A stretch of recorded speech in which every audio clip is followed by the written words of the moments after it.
দূরে বিশাল বিশাল পাহাড়ের চূড়া দেখা গেলেও ঠান্ডার সময় নয় বলে বরফের চিহ্ন দেখতে গেলে পাহাড়ের শিখরে পৌঁছতে হবে। পাহাড়ের ঢালে একটা চাতালের মতো জায়গায় দৈত্যের মতো কাজ করে চলেছে একটা জেসিবি মেশিন। কয়লার খাদান থেকে একভাবে পাথর সরাচ্ছে জান্তব হাত দিয়ে অক্লান্তভাবে।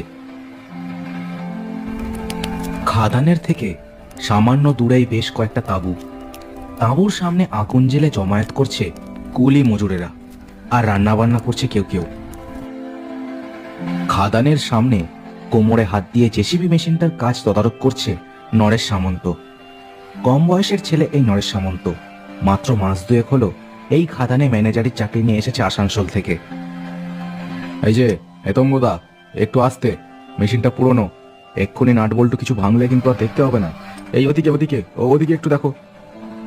জেসিবি মেশিনে বসে থাকা লোকটা বয়সে নরেশের দ্বিগুণ, আর বহু বছর ধরে এই খাদানে কাজ করছে সে, তাই নরেশের কোনো কথাই ঠিকভাবে মানতে চায় না। আরে হ্যাঁ স্যার, ঠিক আছে, আমি প্রথমবারই মেশিন চালাচ্ছি নাকি, যত সব। নরেশ বুঝল একে ঘাঁটিয়ে কোনো লাভ নেই। অবশ্য এখন খাদানে অন্য কোনো শ্রমিক নেই, কোনো বড় বিপদ ঘটার সম্ভাবনা অনেক কম। সে আরো কয়েক মিনিট পাথর সরানো দেখে নিয়ে ফিরে চলল তাঁবুর দিকে। আড্ডা দিতে থাকা মজুরদের পেরিয়ে নরেশ ঢুকলো তাঁবুতে। তাঁবুগুলোর প্রতিটির ভেতর আলো জ্বলতে দেখা যাচ্ছে। তাঁবুতে ঢুকে বিছানার ওপর ধপ করে বসে পড়ে নরেশ। পড়াশোনা শেষ করে ফ্যাঁ ফ্যাঁ করে ঘুরে বেড়াচ্ছিল সে।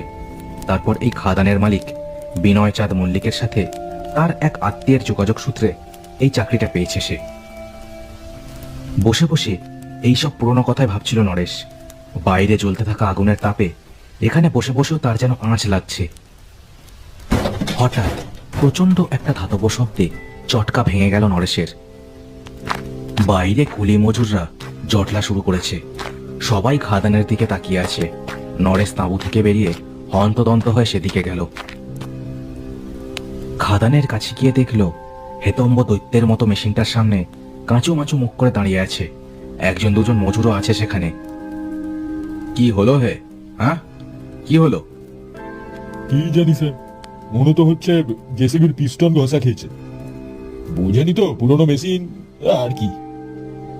বলো কি? আরে তুমি তো পুরনো মেশিন বলেই খালাস, জবাবদিহি তো আমাকে করতে হবে। আরে আমি তোমাকে এতবার করে বললাম সাবধানে কাজ করতে, শুনলে না। পুরনো একটা মেশিন পার্টস ভাঙতেই পারে, তার জন্য এত কথা শুনতে পারবো না বাবা। সারাই করতে যা লাগবে আমার মাইনে থেকে কেটে নেবেন স্যার, হয়ে গেল। নরেশ একবার